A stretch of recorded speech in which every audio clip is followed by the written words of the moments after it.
नमस्कार दोस्तों, मैं मनोज रात्रे सौर एजुकेशन में आपका हार्दिक स्वागत करता हूं। आज हम क्रिया के बारे में देखेंगे।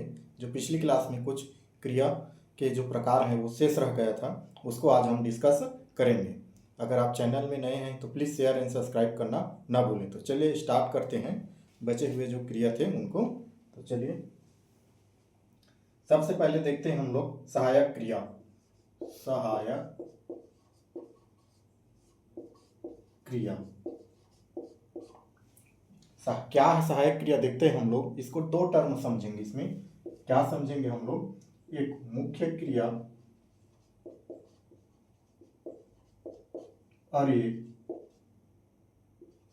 सहायक।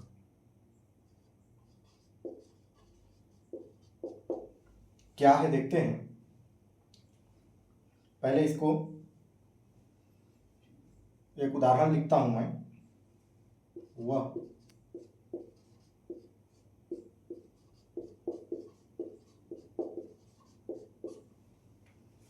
वह घर जा रहा था।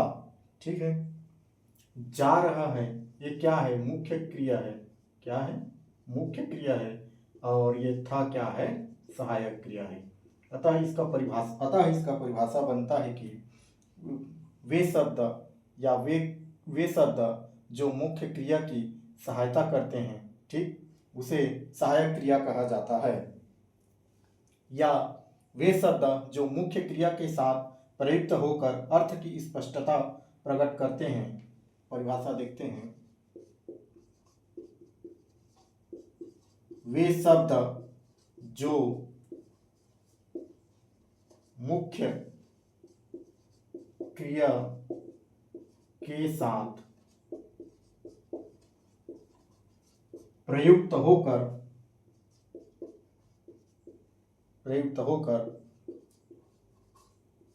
अर्थ व वाक्य की स्पष्टता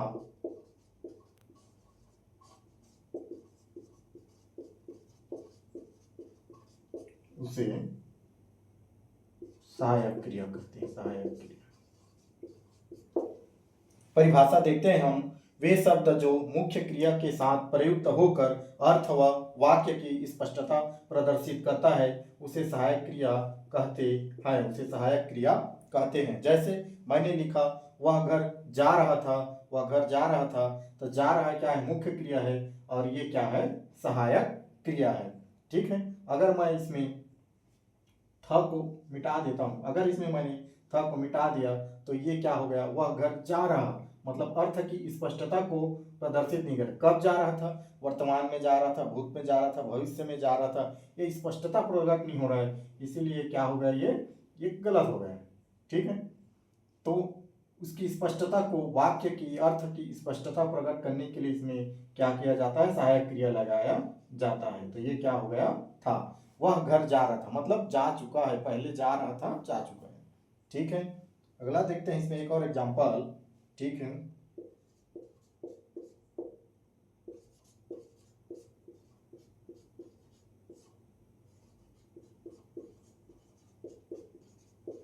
वह गांव जा रहा है। जा रहा है क्या है? मुख्य क्रिया है। और है क्या है? सहायक क्रिया है। क्या है? सहायक क्रिया है। ठीक है। सबसे पहले हमने देखा सहायक क्रिया। सहायक क्रिया हमने दो टर्म समझे। क्या? एक मुख्य क्रिया, एक सहायक क्रिया। इसकी परिभाषा बनता है, वे शब्द जो मुख्य क्रिया के साथ प्रयुक्त होकर अर्थ की स्पष्टता को प्रकट करते हैं, उसे क्या बोला गया है? सहायक क्रिया बोला गया है। उदाहरण में हमने देखा, वह घर जा रहा था, जिसमें मुख्य क्रिया कौन है? जा रहा है। और था क्या है? सहायक क्रिया है। उसी प्रकार हम देखते हैं दूसरा एग्जाम्पल में, वह गांव जा रहा है। तो गांव जा रहा है कौन सा है? मुख्य क्रिया है। और है क्या है? सहायक क्रिया है, जो वाक्य की अर्थ की स्पष्टता को प्रकट कर रहा है। ठीक है। अगला देखते हैं हम लोग।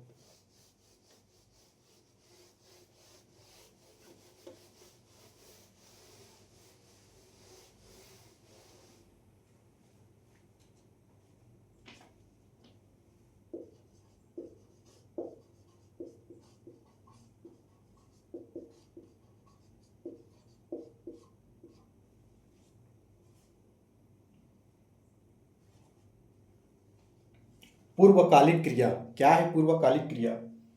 एक वाक्य के समाप्त होने पर दूसरी वाक्य का प्रारंभ हो जाना पूर्वकालिक क्रिया है। मतलब एक कार्य के समाप्त हो जाने के बाद दूसरी कार्य का आरंभ होना क्या है? पूर्वकालिक क्रिया है। कैसे? देखते हैं।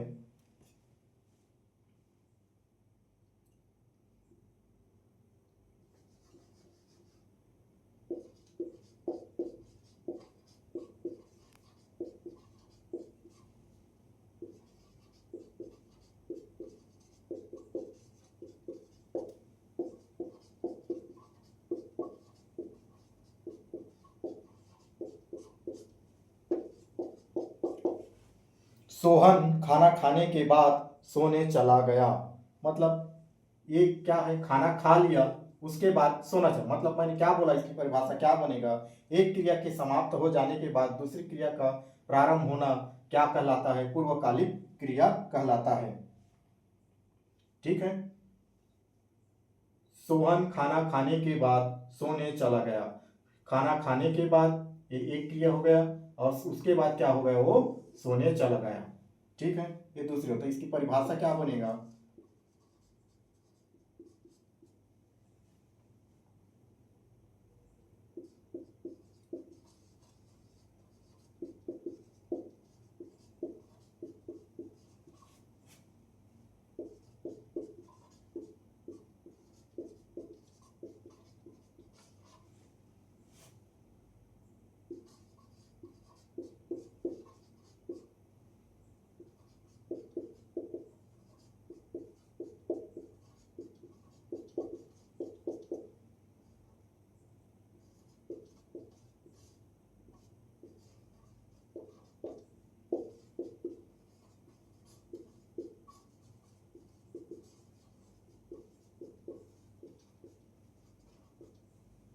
परिभाषा है, एक क्रिया के समाप्त होने पर दूसरी क्रिया का प्रारंभ हो जाना और तो उसमें पहली क्रिया को पूर्वकालिक क्रिया कहा जाता है। मतलब ये क्या है? इसमें से पूर्वकालिक क्रिया है। पूर्व में ये बोला गया लेकिन समाप्त होने के बाद कौन सा हो गया? सोने चला गया। ठीक है। मैंने क्या बोला? पूर्वकालिक क्रिया। एक क्रिया के समाप्त होने के बाद दूसरी क्रिया का प्रारंभ हो जाना पूर्वकालिक क्रिया कहलाता है। उदाहरण में हमने देखा तो सोहन खाना खाने के बाद सोने चले गया। ठीक है। तो सोहन खाना खाया उसके बाद क्या हो गया? सोने चला गया। तो ये क्या है? उसका उदाहरण है। ठीक है। अगला देखते हैं हम लोग।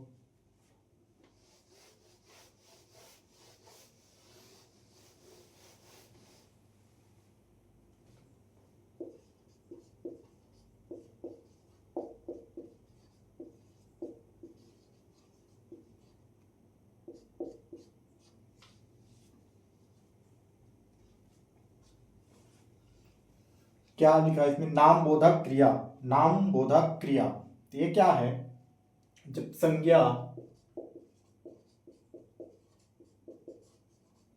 या विशेषण संज्ञा या विशेषण को क्रिया के रूप में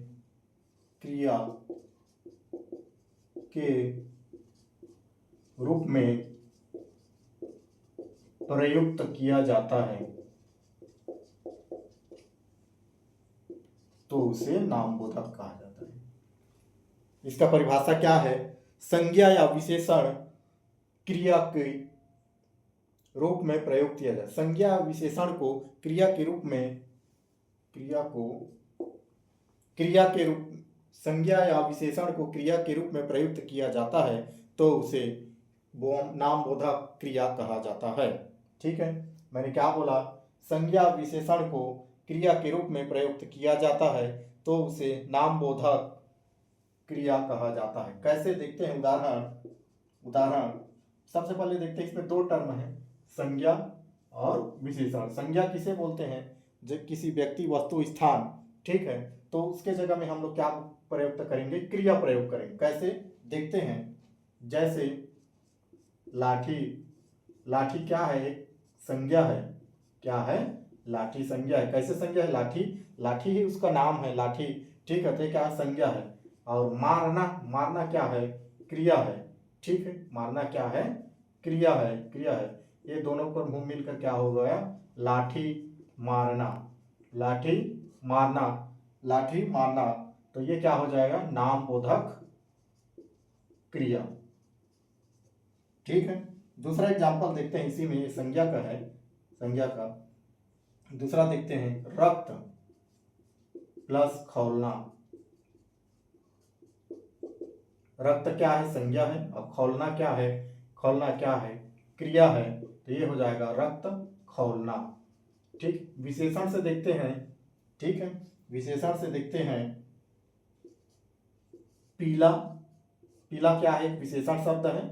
ठीक है, इसमें पढ़ना लिख देता हूं मैं, तो ये क्या हो जाएगा? पीला पढ़ना। ये क्या है? क्रिया है, पढ़ना क्रिया है, तो क्या होगा? पीला पढ़ रहा है। ठीक है, पीला पढ़ना। ठीक है, हमने देखा नामबोधक क्रिया, संज्ञा विशेषण के रूप में प्रयुक्त होने वाले शब्दों को नामबोधक क्या बोला गया है? क्रिया बोला गया है। जैसे एग्जाम्पल में ये संज्ञा है लाठी, इसके साथ क्रिया का प्रयोग करते हैं तो ये हो जाता है लाठी मारना। ठीक है, रक्त एक संज्ञा है और संज्ञा के साथ क्रिया का प्रयोग करें तो ये क्या हो जाए? रक्त खौलना हो गया। ठीक है, पीला एक विशेषण है और विशेषण के साथ क्रिया का प्रयोग किए हैं तो ये क्या हो जाएगा? पीला पढ़ना इसका उदाहरण। ठीक है, अगला देखते हैं,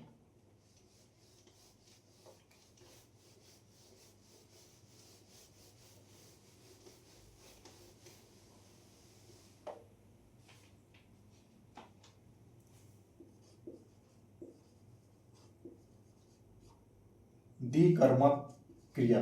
द्वि से तात्पर्य है दो, मतलब जिसमें दो कर्म होते हैं। इसकी परिभाषा क्या है? जिसमें दो कर्म होते हैं उसे द्विकर्मक कहते हैं। कैसे? देखते हैं, द्विकर्मक कहते हैं, नर्स रोगी को दवा पिलाती है। नर्स रोगी को दवा पिलाती है, इसमें रोगी और दवा ये क्या हो गए? दो कर्म है, दो कर्म हो रहा है यहाँ पर। ठीक है, ये उसका उदाहरण है। दूसरा उदाहरण देखते हैं, एक और उदाहरण देखते हैं इससे। सोहन ने गुरुजी को प्रणाम किया। दो कर्म है, गुरुजी और प्रणाम। कितना है? दो कर्म है, गुरुजी और प्रणाम, दो कर्म है। ठीक है, द्विकर्मक क्या है? जिसमें दो कर्म होते हैं। जैसे उदाहरण दिया है, पहला उदाहरण में देखा हमने, नर्स रोगी को दवा पिलाती है, तो रोगी और दवा क्या है? इसमें दो कर्म हो गए। सोहन ने गुरुजी को प्रणाम किया, तो गुरुजी और प्रणाम क्या हो गया? दो कर्म हो गए। ठीक है, अगला देखते हैं,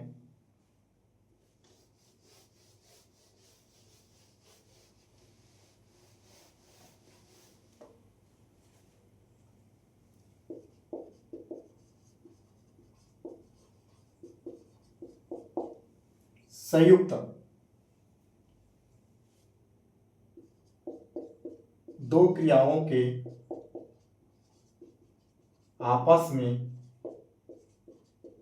सहयोग से बनने वाले शब्दों को संयुक्त क्रिया कहा जाता है। दो क्रिया के आपस में जुड़ने से जो शब्द बनता है उसे संयुक्त क्रिया कहा जाता है। जैसे पढ़ना, लिखना, दो क्रिया है, पढ़ना भी क्रिया है, लिखना भी क्रिया है। ठीक है, ये पढ़ना लिखना हो गया। उसके बाद देखते हैं, ठीक है, उठना, जागना। उठना और जागना ये भी क्रिया है, ये भी है। ठीक है, उसके बाद देखते हैं हम लोग, जैसे उदाहरण और देखते हैं, वह खेल कूद रही थी। ठीक है, तो देखो खेलना और कूदना, इसमें कितना है? संयुक्त क्रिया, मतलब दो क्रिया है। तो हमने बोला था जब दो क्रिया आपस में जुड़कर जो क्रिया बनाते हैं, जो शब्द बनाते हैं, उसे क्या बोला गया है? संयुक्त क्रिया बोला गया है। और वो सब जैसे उदाहरण में हमने देखना, पढ़ना लिखना भी हो सकता है, उठना जागना सोना। ठीक है, वह खेल कूद रही थी, खेलना और कूदना क्या है? दो क्रिया हो गया। उसके बाद देखते हैं, बच्चा खाना खाता है। खाना और खाता ये दोनों क्या है? क्रिया है, दो क्रिया है, दो क्रिया है। ठीक है, उसके बाद एग्जाम्पल और देख रहे हैं। रमेश चाय पी रहा है। ये भी क्या है? इसमें भी दो क्रिया है। ठीक है, उसके बाद देखते हैं अगला क्रिया।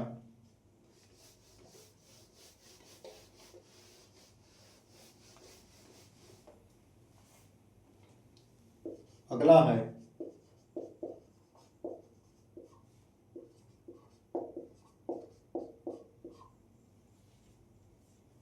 ऐसे क्रिया जो संज्ञा की भांति प्रयुक्त होते हैं। ऐसे क्रिया जो संज्ञा की भांति प्रयोग होते हैं। ऐसे क्रिया जो संज्ञा की भांति प्रयुक्त होता है उसे क्रियार्थक संज्ञा कहा जाता है। ऐसे क्रिया जो संज्ञा के रूप में प्रयुक्त होता है उसे क्रियार्थक संज्ञा कहा जाता है। जैसे उदाहरण से देखते हैं। उदाहरण से पढ़ना एक अच्छी आदत है। पढ़ना एक अच्छी आदत है। देखिए यहाँ पढ़ना क्या है? पढ़ना क्या है? क्रिया है, और यहाँ पर ये संज्ञा के रूप में प्रयुक्त हुआ है। संज्ञा के रूप में प्रयुक्त हुआ है, इसलिए क्या है? ये क्रियार्थक संज्ञा है। ठीक है, अगला देखते हैं।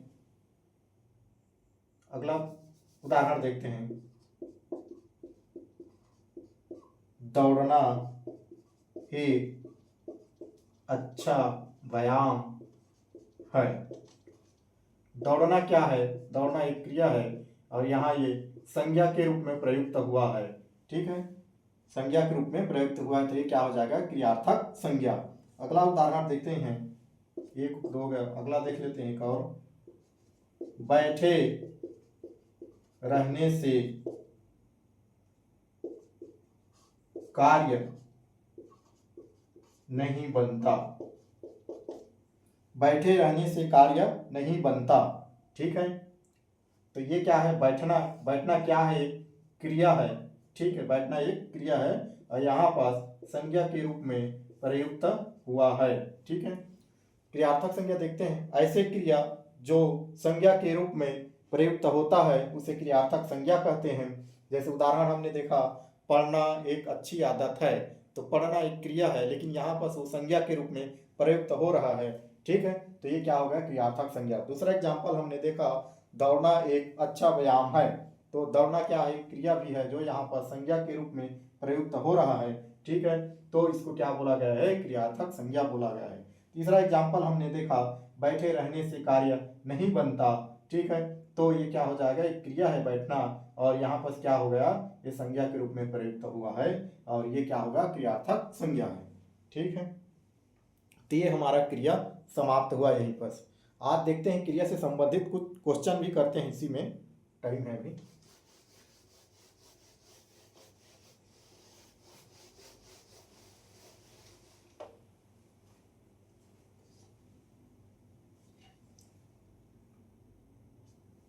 क्रिया से संबंधित कुछ क्वेश्चन करते हैं, देखते हैं कौन कौन से क्वेश्चन है।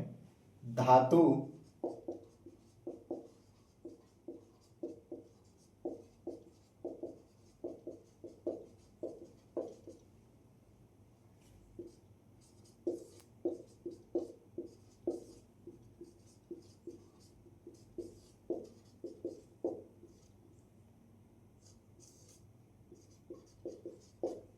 धातु कितने प्रकार के होते हैं? क्वेश्चन है, धातु कितने प्रकार के होते हैं? ठीक है, ऑप्शन ए में है 2, ऑप्शन बी है 3, ऑप्शन सी है 4, और ऑप्शन डी है 7। को बताना है कि इनमें से कौन सही है। ठीक है, तो इसका सही आंसर क्या है? Option A 2। कैसे? धातु धातु दो प्रकार के होते हैं। एक मूल धातु होता है, एक मूल धातु होता है, और दूसरा यौगिक धातु होता है। क्या क्या? एक मूल धातु होता है और दूसरा यौगिक धातु होता है। ठीक है, अगला क्वेश्चन देखते हैं हम लोग, अगला क्वेश्चन देखते हैं।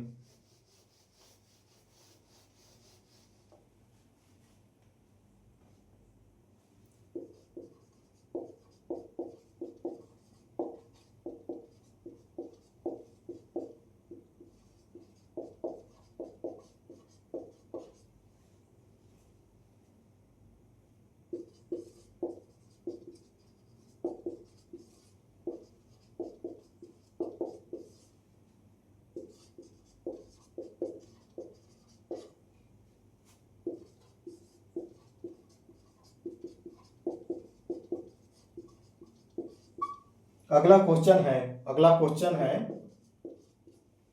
क्रिया के मूल रूप को कहा जाता है। क्रिया के मूल रूप को क्या कहा जाता है, उसको हम देखेंगे। ऑप्शन ए में है कारक, ऑप्शन बी है धातु, ऑप्शन सी है विशेषण और ऑप्शन डी है इनमें से कोई नहीं। हमें पहचानना है कि इनमें से सही आंसर कौन सा है। तो क्रिया के मूल रूप को क्या कहा जाता है, धातु कहा जाता है। क्रिया के मूल रूप को क्या कहा जाता है, धातु कहा जाता है। और option B is a right answer. कैसे देखते हैं इसमें, जैसे क्रिया के मूल रूप, जैसे बैठना, बैठना एक क्रिया है, अगर इसका मूल धातु निकालूं तो ये क्या है, बैठना, बैठ, ठीक है। उसके बाद लिखना, जैसे लिखना, लिखना, लिखना क्या है, लिखना एक क्रिया है, अगर इसका मूल धातु देखें हम लोग, इसका मूल धातु देखें तो लिख, लिख इसका क्या है, मूल धातु है, ठीक है। जैसे पीना, पीना एक क्रिया है, पीना क्या है, क्रिया है, अगर इसका मूल धातु देखें तो क्या हो जाएगा, पी, ठीक है। अगला क्वेश्चन देखते हैं।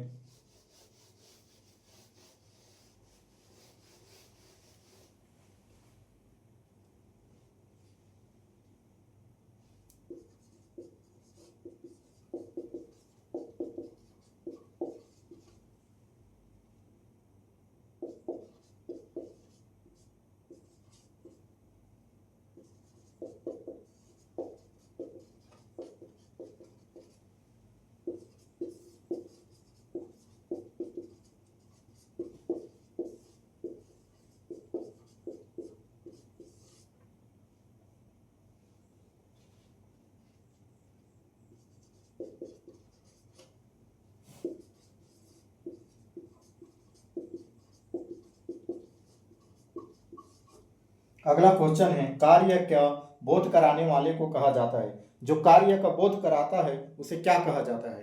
तो वही क्वेश्चन है, कार्य का बोध कराने वाले को कहा जाता है, क्या कहा जाता है। ऑप्शन ए में है विशेषण, ऑप्शन बी है क्रिया और ऑप्शन सी है कारक और ऑप्शन डी है इनमें से कोई नहीं। हमको पहचानना है कि इसका सही आंसर क्या है। तो हमने देखा कार्य का बोध कौन कराता है, क्रिया, ठीक है। क्रिया किसका, कार्य के होने या ना होने का क्या कराता है, बोध कराता है, ठीक है। तो option B is a right answer, ठीक है। अगला देखते हैं हम लोग।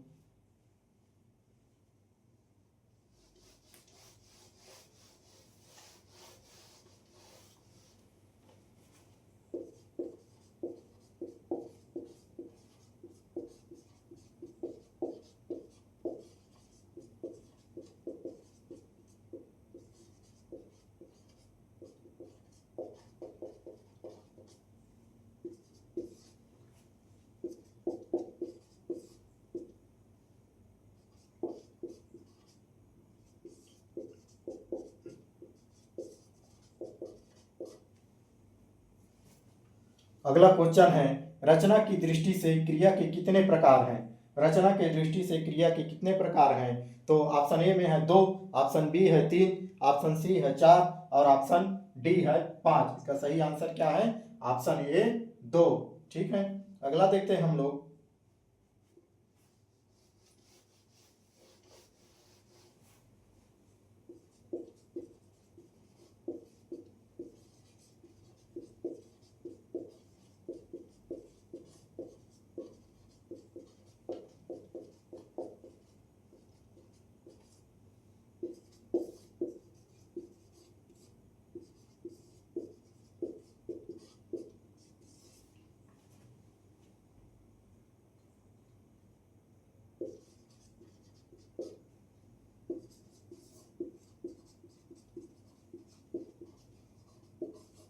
अगला क्वेश्चन है, सकर्मक क्रिया में किसकी प्रधानता होती है। सकर्मक, सकर्मक क्रिया में किसकी प्रधानता होती है? ये सकर्मक क्रिया है, इसमें किसकी प्रधानता होती है? ऑप्शन ए में है कर्म, ऑप्शन बी है कर्ता, ऑप्शन सी है क्रिया और ऑप्शन डी है उपरोक्त सभी। तो इसका सही आंसर होगा कर्म। सकर्मक क्रिया में किसकी, कर्म की प्रधानता होती है। और उसी प्रकार जब हम अकर्मक देखेंगे तो अकर्मक में किसकी, कर्म की प्रधानता नहीं होती। ठीक है।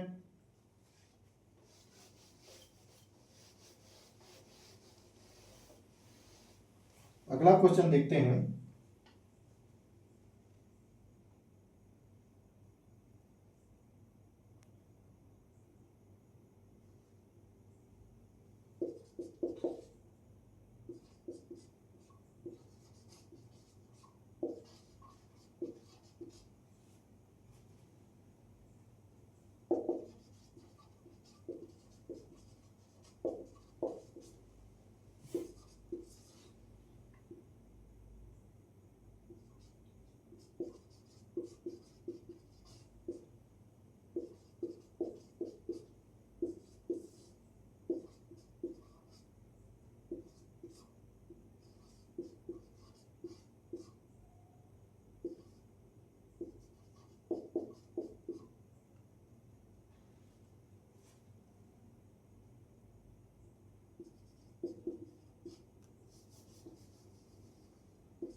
अगला क्वेश्चन है प्रेरणार्थक क्रिया युक्त वाक्य हैं। हमको पहचानना है कि इनमें से जो ऑप्शन दिया गया है उनमें इनमें से कौन प्रेरणार्थक क्रिया को सूचित करता है। ठीक है। ऑप्शन ए में है रामू रानू कार्य करता है, रानू कार्य करता है। ऑप्शन बी है रामू कोई कार्य करवाता है या करवाता है। और ऑप्शन सी है सोहन कार्य करता है। और ऑप्शन डी है इनमें से कोई नहीं, इनमें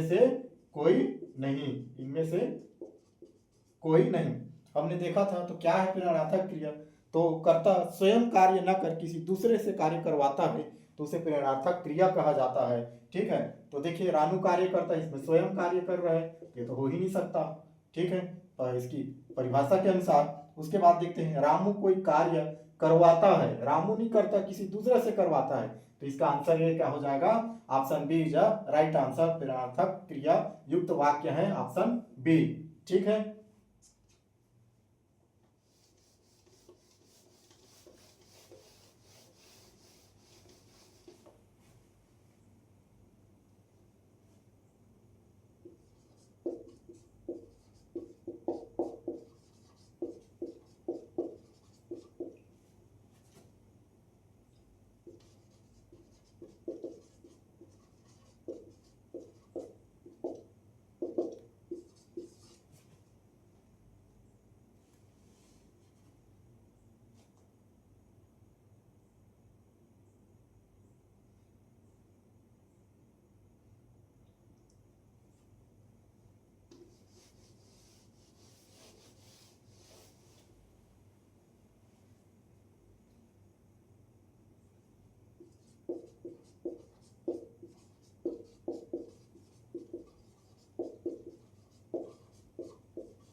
अगला क्वेश्चन है उसने नहाकर भोजन किया।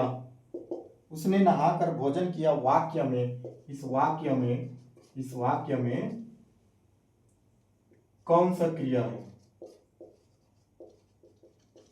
इस वाक्य में कौन सा क्रिया, इसको हमको पहचानना है। कौन सा? उसने नहाकर भोजन किया वाक्य में कौन सा क्रिया है? ऑप्शन ए है प्रेरणार्थक क्रिया, ऑप्शन बी है नामबोधक क्रिया, ऑप्शन सी है सहायक क्रिया और ऑप्शन डी है इनमें से कोई नहीं। ठीक है।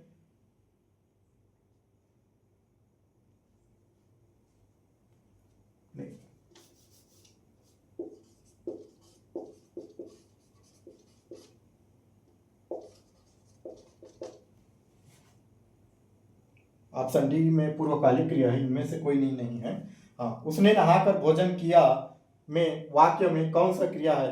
पहला ऑप्शन में है प्रेरणार्थक क्रिया, ऑप्शन बी है नामबोधक, ऑप्शन सी है सहायक क्रिया, ऑप्शन डी है पूर्वकालिक क्रिया। ठीक है, तो देखिए इसमें क्या है, उसने नहाकर मतलब नहा लिया है, उसके बाद भोजन किया। ठीक है, नहाने के बाद भोजन किया मतलब एक घटना घटित होने के बाद दूसरा घटना घटित हो रहा है। ठीक है, तो ये क्या हो गया? पूर्वकालिक क्रिया, मतलब एक क्रिया के समाप्त होने पर दूसरा क्रिया प्रारंभ का हो जाना, ठीक है, या घटित हो जाना, क्या है? पूर्वकालिक क्रिया है। तो ऑप्शन डी इसका सही आंसर होगा। ठीक है, अगला देखते हैं हम लोग।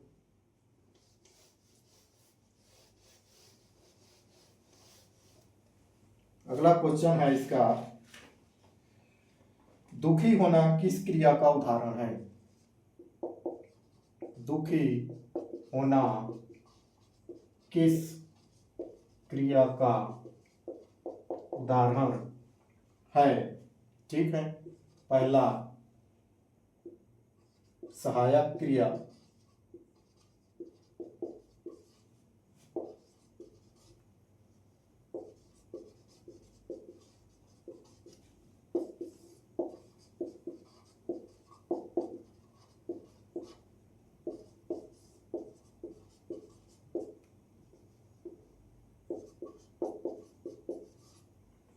अगला क्वेश्चन है दुखी होना किस क्रिया का उदाहरण है? ऑप्शन ए में है सहायक क्रिया, ऑप्शन बी है पूर्वकालिक क्रिया, ऑप्शन सी है नामबोधक और ऑप्शन डी है इनमें से कोई नहीं। हमको पहचानना है कि दुखी होना कौन सी क्रिया है। इसका सही आंसर है नामबोधक। ठीक है, इसका सही आंसर है नामबोधक। ठीक है,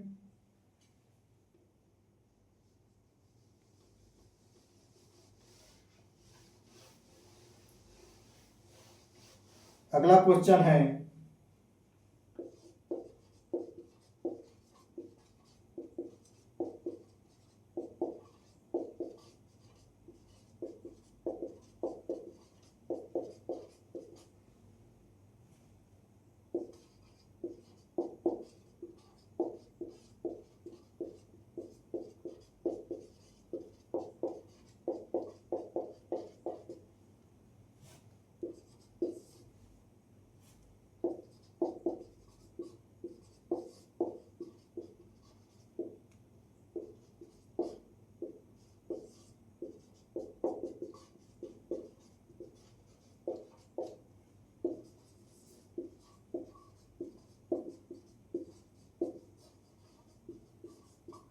अगला क्वेश्चन है जिस मूल शब्द में विकार होने से क्रिया बनती है उसे कहा जाता है। जिस मूल शब्द में विकार होने से क्रिया बनती है उसे कहा जाता है, उसे क्या कहा जाता है?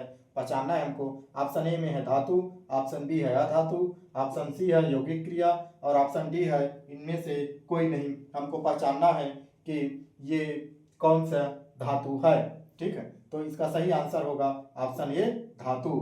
ठीक है, मतलब क्या है? क्रिया धातु जैसे पर पर में जब विकार उत्पन्न होता है तो ये हो जाता है पढ़ना हो जाता है, और पढ़ना का मूल धातु क्या हो जाता है? पढ़ हो जाता है। मतलब जिस मूल शब्द में क्या होता है? ये मूल शब्द है पढ़, और इसमें विकार उत्पन्न हो जाता है तो पढ़ना बन जाता है। ठीक है, पढ़वाना हो जाएगा।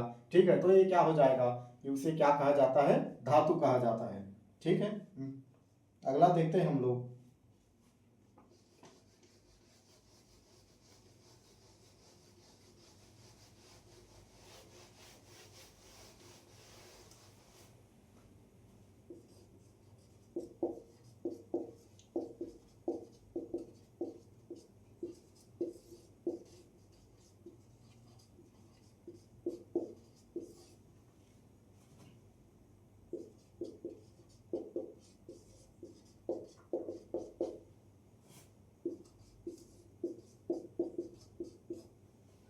अगला क्वेश्चन है क्रिया शब्द को पहचानना है हमको। क्रिया शब्द को पहचानना है। ऑप्शन ए में है लिखना, ऑप्शन बी है हाथ और ऑप्शन सी है पतंग और ऑप्शन डी है तोता।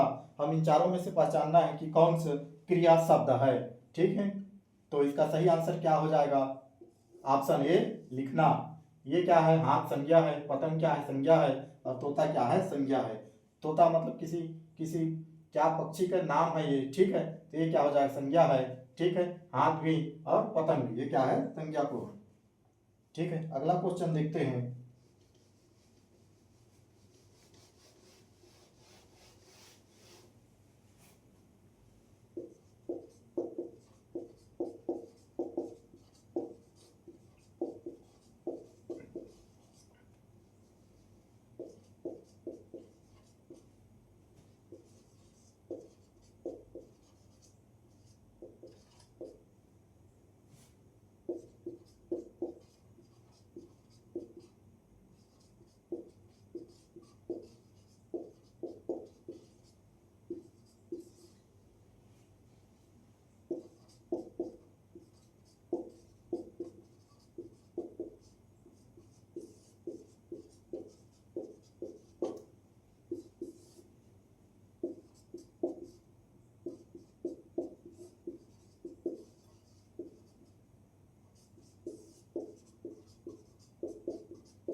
अगला क्वेश्चन है, संज्ञा व सर्वनाम के साथ क्रिया जुड़ने से बनने वाली क्रिया है।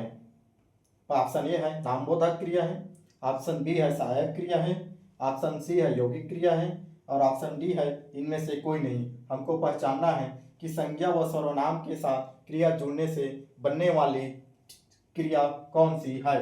तो इसका सही आंसर होगा नामबोधक क्रिया, ठीक है। इसमें क्रिया क्या होता है, संज्ञा के रूप में प्रयुक्त होता है, ठीक है।